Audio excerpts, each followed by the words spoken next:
When you can flaunt your fake breasts on the White House lawn, when your flag flies atop government buildings across the world, when you have an entire month dedicated to LGBT pride, when an average male athlete is allowed to dominate in women's sports, visibility is not what is lacking. This Trans Visibility Day is not about visibility, it is about subjugation.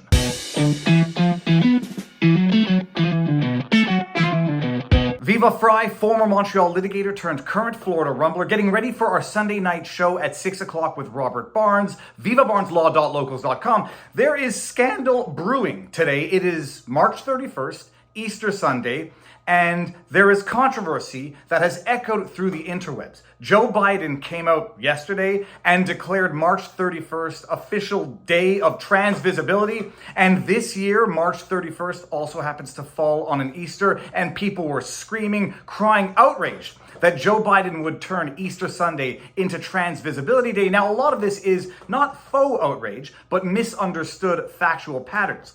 That March 31st has been Trans Visibility Day since 2009, give or take. That being said, Joe Biden has not formally declared March 31st to be Trans Visibility Day until this year when it falls on a Sunday. Some people might call that an accident, a coincidence. Others might say there are no accidents, there are no coincidences. And what is it that Steve Bannon says? First time is an accident, second time is a coincidence, third time is enemy action. Some people might come to the conclusion that Joe Biden has all but declared war on traditional family values, Christianity at large, and chose this year when Trans Visibility Day, March 31st, falls on Easter Sunday. So with that parentheses out of the way, it might be a coincidence, it might be deliberate. Joe Biden has been president now for 3 years and has only now declared this to be Trans Visibility Day. But I go back to my opening remarks. Trans Visibility Day.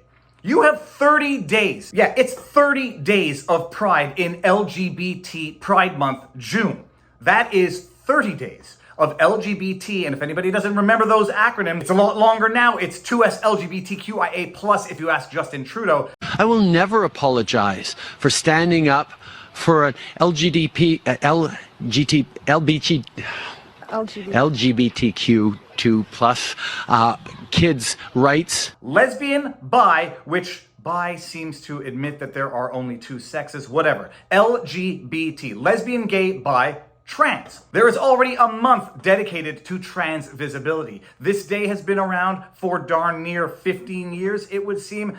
It does not appear that what is lacking within the trans community is visibility. When you have a trans person flashing his fake boobies on the White House lawn, flags flying atop government buildings. It used to be once upon a time that a foreign flag flying atop a government building was a sign of an invasion, a sign of a conquering. Now it's a sign of visibility? No, it's a sign of pure subjugation. When you have Leah Thomas, an otherwise average male athlete, arbitrarily, willy-nilly, capriciously deciding to compete and being allowed to compete in women's sports and I won't say even dominating, but beating women who have worked hard their entire lives for that position. It's not about visibility, it is about subjugation. It is about compliance, it is about not tolerating us, but tolerating our abuse of you. This has nothing to do with trans anything. People will call me transphobic. Good for you. This has nothing to do with full-grown adults doing whatever the heck they want with their bodies. You want to lop off your boobs, you want to lop off it's called a penectomy. There may be some medical issues as to what doctor would do that given the Hippocratic Oath and do no harm principle. Whatever. You're an adult, you want to do things to your body,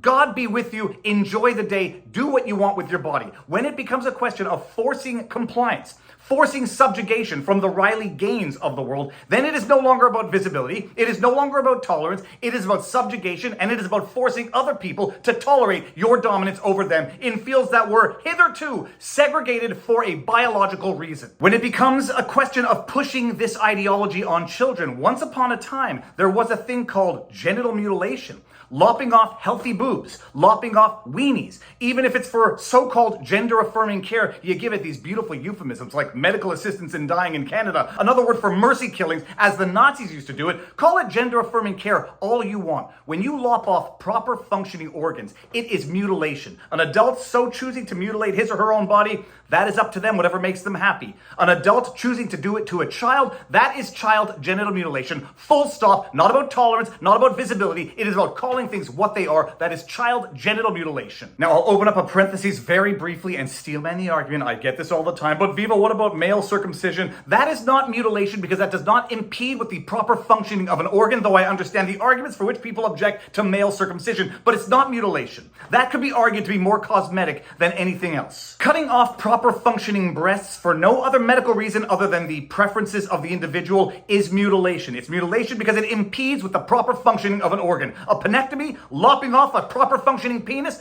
Holy crab apples, if I have to explain to you why that is mutilation, then we are no longer speaking the same language. We are no longer living on the same planet. And my goodness, the older I get, the more I feel like there are two groups of people who are not living on the same planet. The only difference is that one is a minority group, an activist group, not seeking equality under the law, not seeking tolerance in the eyes of the public, but seeking subjugation. One is a very vocal minority seeking ideological control and seeking ideological compliance. It is the veritable tyranny of the minority. And then you get the faux do-gooders, the virtue signalers of the world, Joe Biden coming out on Easter Sunday and saying, you are made in the image of God and you deserve respect. I'm paraphrasing, but Joe Biden came out on Trans Visibility Day and then says to trans people, you're made in the image of God. Capital G, no hyphen. Capital G-O-D. Biden says this. That demented, senile old buffoon is not even aware enough to know that that is the antithesis to transgenderism. You're made in the image of God. Now let me go lop off your breasts and your penis because you were born in the wrong body.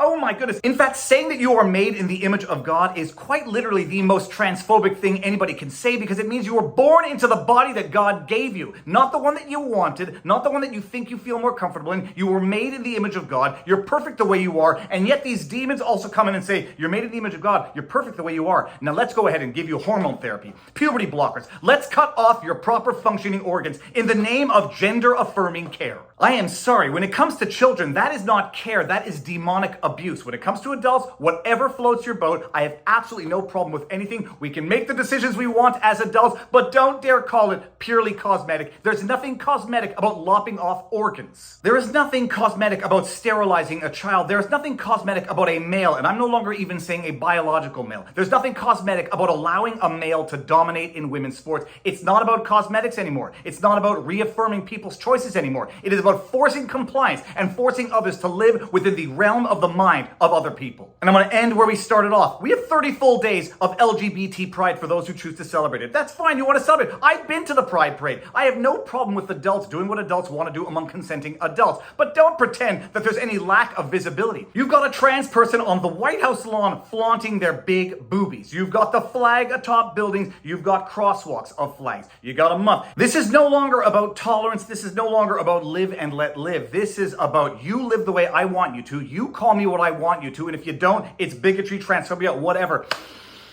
It's Easter Sunday. May everyone have a meaningful Easter if you celebrate it. If you don't celebrate it, at least enjoy the beautiful weather if you live in Florida, and whatever you do, it's Sunday night. Come watch the Sunday night Viva Barnes Law Extravaganza on Rumble, and if you want to watch it in our locals community, vivabarneslaw.locals.com. More important than anything, get out there, exercise, sunlight, eat healthy, talk to people in real life, and now you know your vlog. Peace out, peeps. Booyah! For an LBG